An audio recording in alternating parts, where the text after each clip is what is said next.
Briska, 2-7, bang, RPTG, gang. Bonjour et bienvenue dans la chaîne de Mathématiques Sciences. Aujourd'hui je vais vous expliquer une nouvelle vidéo, qui est une vidéo tout simplement en physique-chimie sur le thème numéro 1, constitution et transformation de la matière. Et dans cette vidéo de physique-chimie, ici on va voir comment on peut écrire tout simplement une équation de réaction chimique. Ok, voilà. Donc ici je vous propose un petit exercice. Dans cet exercice, ici on parle de végétaux. Donc on va essayer de le détailler pas à pas. Ceux qui sont chauds, vous pouvez déjà essayer de le faire tout seul, mettre la vidéo en pause. Mais sinon, donc on va essayer de le détailler pas à pas. Et après, donc, tout simplement de corriger question par question. Okay. Alors, donc ici, on nous dit que les végétaux, ils vont synthétiser leur matière organique, notamment à partir de molécules simples, okay, et plus de l'énergie lumineuse. Ce processus-là, on appelle ça la photosynthèse. Okay. Voilà, vous l'avez sûrement vu en SVT. Hein, donc la photosynthèse, elle va se passer dans des conditions assez particulières. Et donc, justement, ça va permettre la synthétisation, la synthèse de molécules organiques. Pour faire cette synthèse, tout simplement votre plante, votre végétal, donc ici c'est un végétal de préférence chlorophyllien, voilà, donc végétal vert, donc votre végétal, il aura besoin notamment du CO2 de l'air, plus de l'eau, ok, voilà, et cela donc, ça va permettre, il va transformer cela en glucides, ok, de formule C6H12O6, mais également donc en dioxygène, ok, c'est-à-dire il va rajouter un peu de dioxygène. Donc on vous demande, première question, quand ce processus de photosynthèse a-t-il lieu? Ensuite, dans un second temps, écrire l'équation modélisant la réaction de la photosynthèse. Et dans un troisième temps, c'est une question que j'ai rajoutée au montage, on vous demande si le système initial est composé seulement de 3 moles de CO2 et de 6 moles d'eau, que va-t-il se passer au niveau de la réaction chimique? Ok, voilà. Donc je vous laisse mettre la vidéo en pause maintenant si vous êtes encore plus chaud à le faire. Là, on a un peu plus détaillé et nuancé. Ensuite, on va tout simplement corriger. Sur ce, donc, c'est parti mon kiki. Donc, première question, quand le processus de photosynthèse va-t-il se passer? Bah là, très clairement, c'est dit par l'énoncé, ce processus de photosynthèse va se passer à la lumière. Et oui, vous l'avez peut-être vu en SVT, mais oui, quand il n'y a pas de lumière, vos plantes, elle va juste faire que respirer. Par contre, quand elle a la lumière, elle va faire la photosynthèse. Et attention, on ne dit pas souvent, mais elle va également respirer. Hein. Voilà. C'est comme nous, hein, qu'il y ait de lumière ou pas, et ben on respire quand même. Ok, les végétaux, c'est la même chose. Qu'il y ait de lumière ou pas, ils vont quand même continuer à respirer. Ok, mais en plus de la respiration, quand il y aura la lumière, par contre, elles vont effectuer la photosynthèse. Ok. Alors donc, deuxièmement, on demande d'écrire l'équation modélisant la réaction de la photosynthèse.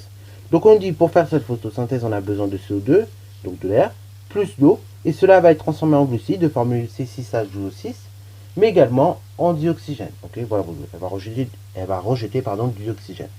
Alors donc, on a dit, au départ, les réactifs, c'est du CO2, plus de l'eau, donc plus H2O, et ensuite on a donné du glucose, donc C6H12O6, plus du dioxygène, O2. Alors maintenant on va compter à chaque fois les éléments chimiques avant et après la réaction, et on va voir si à chaque fois il y a le bon nombre d'éléments. Donc là, au niveau des atomes de carbone, je vois que j'ai un atome de carbone avant la réaction, et après j'en ai 6. Bon, déjà c'est pas normal, il faut également qu'il y en ait 6 avant la réaction. Donc on va multiplier par 6 le nombre d'atomes de carbone avant et après réaction. Après donc, également au niveau des atomes d'oxygène, avant la réaction, je vois que j'en ai en tout 12, 13, ok, j'en ai 13. Par contre, après la réaction, je vois que j'en ai 6, ok. Et après donc, je vois également que j'en ai en tout 6 et 8, ok, j'en ai 8 en tout, ok, voilà.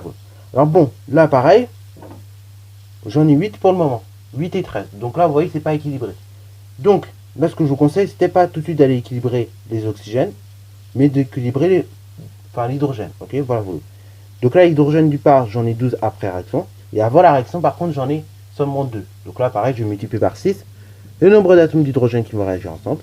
Ainsi, donc, j'aurai 12 atomes d'hydrogène avant et après réaction. Et là, ça a été équilibré.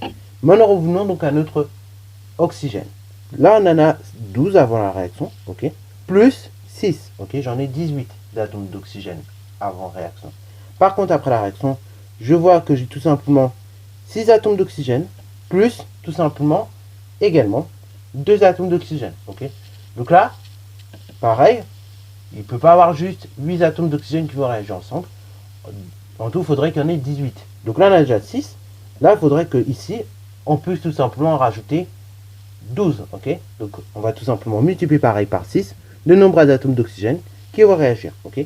Et ainsi, donc voilà l'équation ajustée de la réaction chimique. Ainsi, donc, ça nous donnait 6 moles de dioxyde de carbone plus 6 moles d'eau qui vont réagir ensemble afin de donner tout simplement 1 mole de glucose plus tout simplement 6 moles de dioxygène. Ok. Alors bon, ce glucose, en réalité, après, ça va faire de l'amidon. Ok. Voilà, ça va être plus précis. Enfin, troisième question, on vous demande si le système initial est composé seulement de 3 moles de dioxyde de carbone et 6 moles d'eau, que va-t-il se passer? Bah là, très clairement, on va voir, à la base, normalement, pour que la réaction se passe normalement, on a besoin de 6 moles de dioxyde de carbone et 6 moles d'eau. Si vous avez seulement 6 moles d'eau, mais que vous n'avez pas 6 moles de dioxyde de carbone, mais un peu moins de dioxyde de carbone, donc si vous n'avez que 3, en l'occurrence, ici, la réaction va s'arrêter quand toutes les moles de dioxyde de carbone vont être consommées. Okay. Donc, en l'occurrence, la réaction va s'arrêter.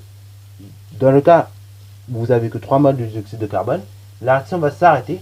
Les 3 moles de dioxyde de carbone vont être consommés. Il va en rester 3. Ok, voilà, vous. Et ainsi, donc, le glucose et le CO2, enfin, l'O2, pardon, donc le dioxygène, les 6 moles de dioxygène seront produites.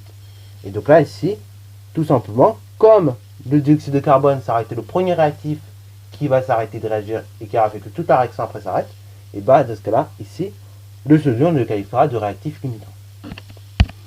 Et voilà, donc ici la réaction chimique, comme je vous l'ai dit, elle va s'arrêter lorsque les 3 moles de dioxygène auront été consommés, ok, parce qu'elle n'aura pas assez comparé au nombre de moles d'eau qui auraient été présentes. Et en revanche, par contre, il va dans ce cas-là rester 3 moles d'eau, ok, voilà, et 1 mol de glucose, ok. 1 mol de glucose aura été produit, et ainsi donc 6 moles de dioxygène auront été également produits. Et donc ici, je l'ai précisé, mais le réactif limitant, ce sera tout simplement le dioxyde de carbone. Voilà, sur ce, c'est la fin de cette vidéo, j'espère qu'elle t'a plu. Si c'est le cas, n'hésitez pas à la liker, commenter, et bon instant en mathématiques et en sciences.